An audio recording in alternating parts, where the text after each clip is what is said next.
शांति 20/3/2021 के महावाक्य हैं। मीठे बच्चे, तुम्हारा धंधा है मनुष्यों को सुजाग करना, रास्ता बताना। जितना तुम देह अभिमानी बनकर बाप का परिचय सुनाएंगे उतना कल्याण होगा। बाबा ने कहा, हम बच्चों का धंधा है सभी मनुष्य आत्माओं को सुजाग करना, उन्हें अज्ञान रूपी निद्रा में जगाना। आज का प्रश्न है, गरीब बच्चे अपनी किस विशेषता के आधार पर साहूकार से आगे जा सकते हैं? उत्तर है, गरीब में दान पुण्य की बहुत श्रद्धा रहती है। गरीब भक्ति भी लगन से करते हैं। साक्षात्कार भी गरीबों को होता है। साहूकारों को अपने धन का नशा रहता है, पाप जास्ती होते, इसलिए गरीब बच्चे उनसे आगे चले जाते हैं। गीत है ओम नमः शिवाय। ओम शांति। तुम मात पिता हम बालक तेरे, यह तो जरूर परम पिता परमात्मा की महिमा गाई हुई है ना। यह तो क्लियर महिमा है, क्योंकि वह रचयिता है। लौकिक माँ बाप भी बच्चों के रचयिता हैं। पारलौकिक बाप को भी रचता कहा जाता है। बंधु सहायक बहुत महिमा गाते हैं। लौकिक बाप की इतनी महिमा नहीं है जितनी किसकी है? पारलौकिक पिता की, अर्थात परम पिता परमात्मा की। परम पिता परमात्मा की महिमा ही अलग है। बच्चे भी महिमा करते हैं। ज्ञान का सागर नॉलेज फुल है, उसमें सारा ज्ञान है। नॉलेज कोई शरीर निर्वाह की पढ़ाई का नहीं, उनको ज्ञान का सागर नॉलेज फुल कहा जाता है। तो जरूर उनके पास ज्ञान है, परंतु कौन सा ज्ञान? यह सृष्टि चक्र कैसे फिरता है उसका ज्ञान है। तो वही ज्ञान का सागर पतित पावन है। कृष्ण को कभी पतित पावन व ज्ञान का सागर नहीं कहते हैं, उनकी बिल्कुल न्यारी है। महिमा दोनों है भारत के निवासी। शिव बाबा की भी भारत में ही महिमा है। शिव जयंती भी यहाँ मनाते हैं, कृष्ण की जयंती भी मनाते हैं, गीता की भी जयंती मनाते हैं। 3 जयंती मुख्य हैं। अब प्रश्न उठता है कि पहले किसकी जयंती हुई होगी, शिव की या कृष्ण की? बाबा ने कहा, शिव की या कृष्ण की? मनुष्य तो बिल्कुल ही बाप को भूले हुए हैं। कृष्ण की जयंती बड़े धूमधाम से प्यार से मनाते हैं।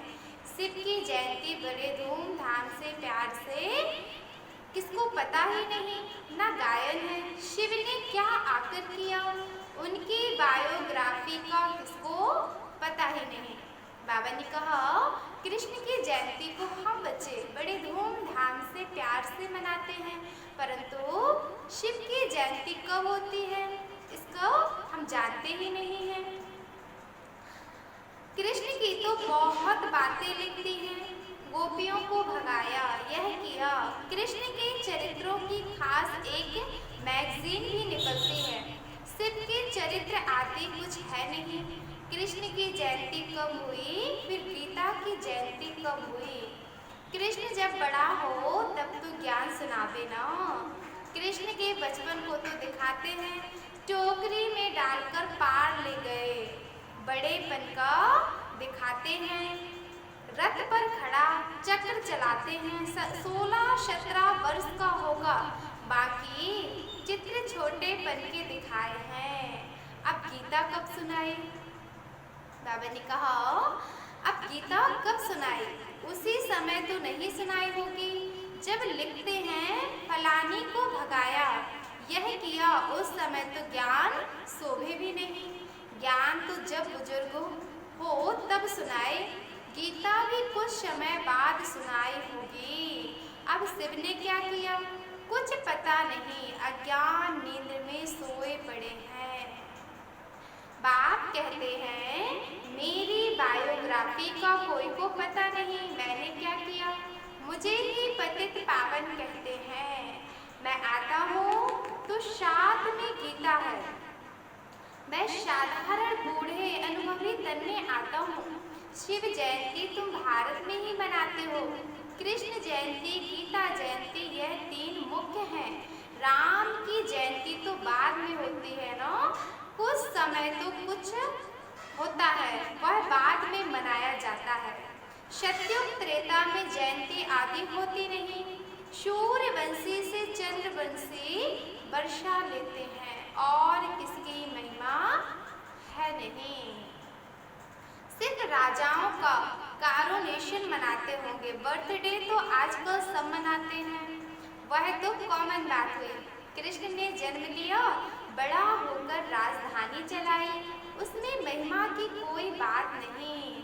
सतयुग त्रेता में शुक का राज्य चला आया, वह राज्य कब कैसे स्थापन हुआ यह तुम बच्चों की बुद्धि में है। बाप कहते हैं बच्चों मैं कल्प कल्प के संगम युग पर आता हूँ, कलयुग का अंत है, पतित दुनिया सतयुग आदि पावन दुनिया। मैं बाप भी हूँ, तुम बच्चों को वर्षा भी दूंगा, कल्प पहले भी तुमको वर्षा दिया था, इसलिए तुम मनाते आए हो, परंतु नाम भूल जाने से कृष्ण का नाम डाल दिया है। बड़े से बड़ा शिव है ना, पहले तो जब उनकी जयंती हो तब फिर साकार मनुष्य ही हो, आत्माएं तो सब वास्तव में ऊपर से उतरती हैं। मेरा भी अवतरण है, कृष्ण ने माता के गर्भ से जन्म लिया, पालना ली, सबको पुनर्जन्म में आना ही है। शिव बाबा पुनर्जन्म नहीं लेते हैं, आते तो है ना, तो यह सब बाप बैठ समझाते हैं। ब्रह्मा विष्णु शंकर की त्रिमूर्ति दिखाते हैं, ब्रह्मा द्वारा स्थापना, क्योंकि शिव को तो अपना शरीर है नहीं, खुद बैठ बताते हैं मैं बूढ़े साधारण तन में आता हूँ। यह अपने जन्मों को नहीं जानते हैं, इनके बहुत जन्मों के अंत का यह जन्म है, तो पहले पहले समझाना पड़े। शिव जयंती बड़ी या कृष्ण जयंती बड़ी? अगर कृष्ण ने गीता सुनाई तो गीता जयंती तो श्री कृष्ण के बहुत वर्षों के बाद हो सके, जबकि कृष्ण बड़ा हो, यह सब समझने की बातें हैं ना, लेकिन वास्तव में शिव जयंती के बाद हुई फट से गीता जयंती, यह भी पॉइंट्स बुद्धि में रखनी है। पॉइंट तो ढेर है ना, बिगर नोट किए याद रह न सके। बाबा इतना नजदीक है, उनका रथ है, वह भी कहते हैं सब पॉइंट समय पर याद आ जाए मुश्किल है। बाबा ने समझाया है सबको दो बाप का राज समझाओ, एक लौकिक दूसरा पारलौकिक परम पिता परमात्मा। शिव बाबा की जयंती मनाते हैं, जरूर आता होगा, जैसे क्राइस्ट बुद्ध आदि आकर अपना धर्म स्थापन करते हैं, वह भी आत्मा आकर प्रवेश कर धर्म स्थापन करती है। वह है हेवनली गॉड फादर, सृष्टि के रचयिता, तो जरूर नई सृष्टि रचेंगे ना, पुरानी थोड़ी ही रचेंगे। नई दुनिया को स्वर्ग कहा जाता है, अभी है नर्क। बाबा कहते हैं मैं कल्प कल्प के संगम पर आता हूँ, तुम बच्चों को राजयोग का ज्ञान देता हूँ। यह है भारत का प्राचीन योग, किसने सिखाया? शिव बाबा का नाम तो गुम कर दिया। एक तो कहते हैं गीता का भगवान श्री कृष्ण और विष्णु आदि के नाम दे देते हैं। शिव बाबा ने राजयोग सिखाया था, यह किसको पता ही नहीं। शिव जयंती निराकार की जयंती ही दिखाते हैं, वह कैसे आया, क्या आकर किया, वह तो सर्व का सदगति दाता, लिबरेटर गाइड है ना। अभी सर्व आत्माओं को गाइड चाहिए, परमात्मा वह भी आत्मा है। जैसे मनुष्यों का गाइड भी मनुष्य होता है, वैसे आत्माओं का गाइड भी आत्मा चाहिए। वह तो सुप्रीम आत्मा ही कहेंगे ना।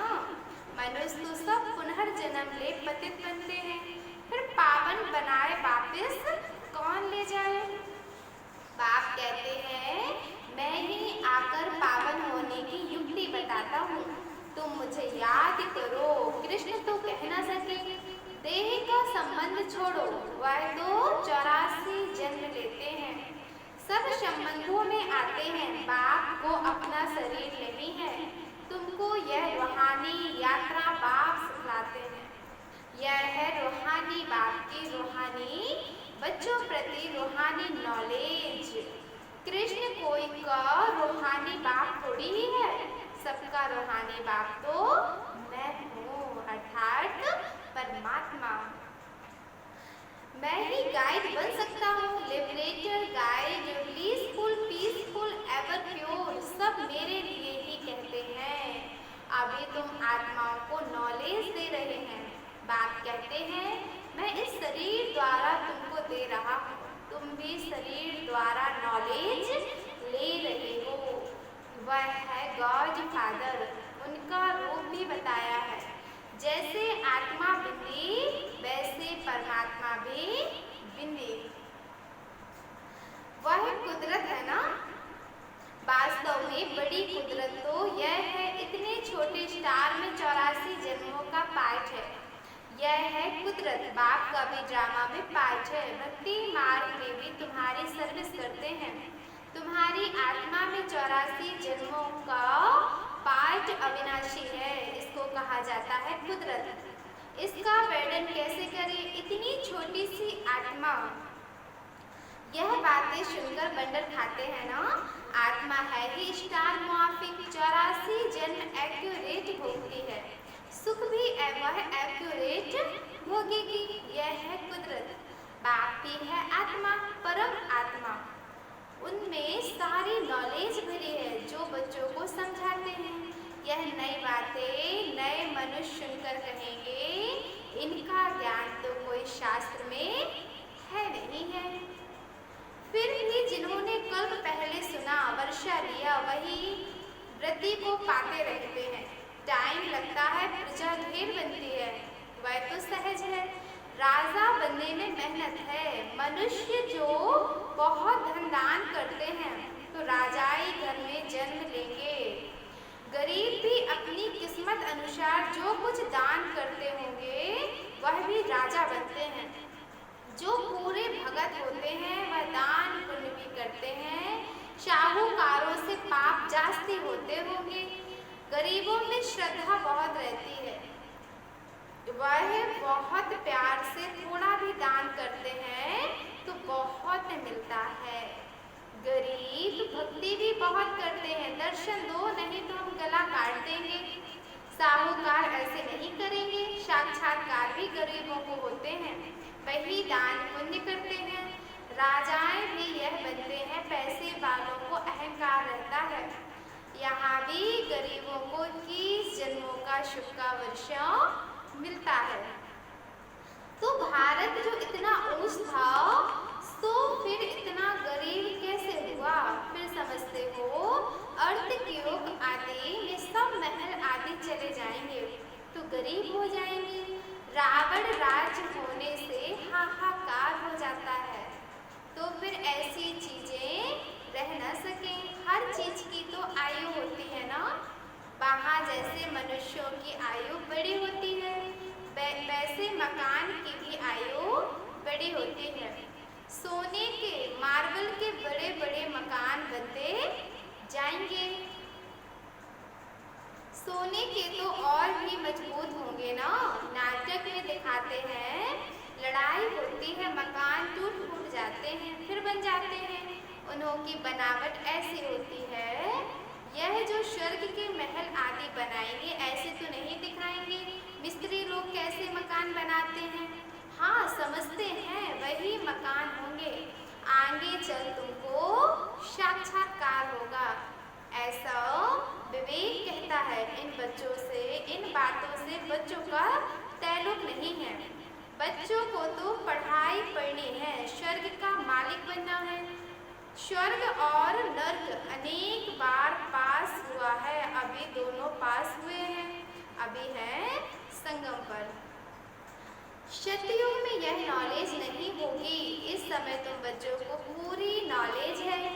लक्ष्मी नारायण को वह राज्य किसने दिया था? अभी तुम बच्चों को मालूम है यह राज्य किसने दिया था? मालूम है ना? परम पिता परमात्मा ने हम सभी मनुष्य आत्माओं को मनुष्य से देवता बनाया राजयोग के माध्यम से। लक्ष्मी नारायण को राज्य किसने दिया था? यहाँ पढ़ाई पढ़कर स्वर्ग के मालिक बनते हैं, फिर वहाँ जाकर महल आदि बनाते हैं। सर्जन भी बड़े बड़े हॉस्पिटल्स बनाते हैं ना।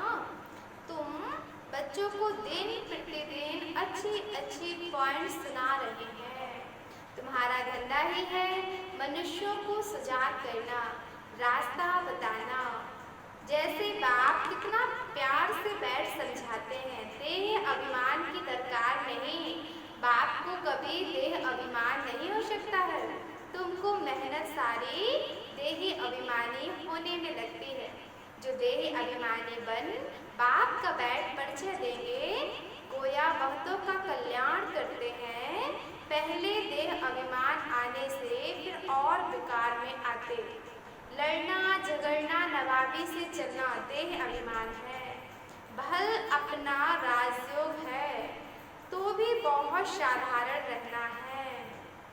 लड़ना झगड़ना रॉयल्टी से चलना, बाबा ने कहा ये भी देह अभिमान है। तो भी साधारण रहना है। थोड़ी चीज में अहंकार आ जाता है। बड़ी फैशनेबल देखी तो दिल होगी यह पहने, ख्याल चलता रहेगा, इसको भी देह अभिमान कहा जाता है। अच्छी ऊंची चीज होगी तो संभालना पड़ेगा, गुम होगी तो ख्याल होगा। अंत समय कुछ भी याद आया तो पद भ्रष्ट हो जाएगा। बाबा ने कहा फैसनी चीज देखकर अगर पहनने की दिल हुई तो ये भी देह अभिमान की निशानी है। भले हमारा राजयोग है, हमारे शिव बाबा द्वारा दिया जा रहा, परंतु बहुत साधारण, बहुत सिंपल देह अभिमानी स्थिति में स्थित होकर रहना है। रावण ने तुमको देह अभिमानी बनाया है। देखते हो बाबा कितना साधारण चलते हैं, हर एक की सर्विस देखी जाती है। महारथी बच्चों को अपना शो करना है। महारथियों के लिए लिखा जाता है तुम फलानी जगह जाकर भाषण करो। एक दो को बुलाते हैं, लेकिन बच्चों में देह अभिमान बहुत रहता है। भाषण में भल अच्छे हैं, परंतु आपस में रूहानी स्नेह नहीं है। देह अभिमान लून पानी बना देता है। कोई बात में झट बिगड़ पड़ना यह भी नहीं होना चाहिए। इसलिए बाबा कहते हैं कोई को भी पूछना है तो बाबा से आकर पूछे। कोई कहे बाबा आपको कितने बच्चे हैं? कहूँगा बच्चे तो अनगिनत हैं, परंतु कोई सपूत तो कोई कपूत, अच्छे अच्छे हैं। ऐसे बाप का तो फरमानदार वफादार बनना चाहिए ना। अच्छा, मीठे मीठे सिकिलदे बच्चों प्रति माता पिता बाप दादा का याद प्यार और गुड मॉर्निंग। रूहानी बाप की रूहानी बच्चों को नमस्ते। हम रूहानी बच्चों की रूहानी बाप दादा को याद प्यार गुड मॉर्निंग, नमस्ते नमस्ते, ओम शांति। शुक्रिया मीठे बाबा। धारणा के लिए मुख्य सार है, पहला पॉइंट, देह अभिमान में आकर किसी भी प्रकार का फैशन नहीं करना है, जास्ती शौक नहीं रखने हैं, बहुत बहुत साधारण होकर चलना है। दूसरा पॉइंट है, आपस में बहुत बहुत रूहानी स्नेह से चलना है, कभी भी लून पानी नहीं होना है, बाबा का सपूत बच्चा बनना है, अहंकार में नहीं आना है। बाबा ने कहा आपस में कभी भी लून पानी नहीं होना है, बहुत प्यार और स्नेह से चलना है। आज का वरदान है समर्पणता द्वारा बुद्धि को स्वच्छ बनाने वाले सर्व खजानों से संपन्न भव। ज्ञान का श्रेष्ठ समय का खजाना जमा करना व स्थूल खजाने को 1 से लाख गुना बनाना अर्थात जमा करना, इन सब खजानों से संपन्न बनने का आधार है स्वच्छ बुद्धि और सच्ची दिल। लेकिन बुद्धि सच तो बनती है जब बुद्धि द्वारा बाप को जानकर उसे बाप के आगे समर्पण कर दो। बुद्धि को बाप के आगे समर्पण कर दो। शूद्र बुद्धि को समर्पण करना अर्थात देना ही दिव्य बुद्धि लेना है। आज का स्लोगन है एक बाप दूसरा न कोई। इस विधि द्वारा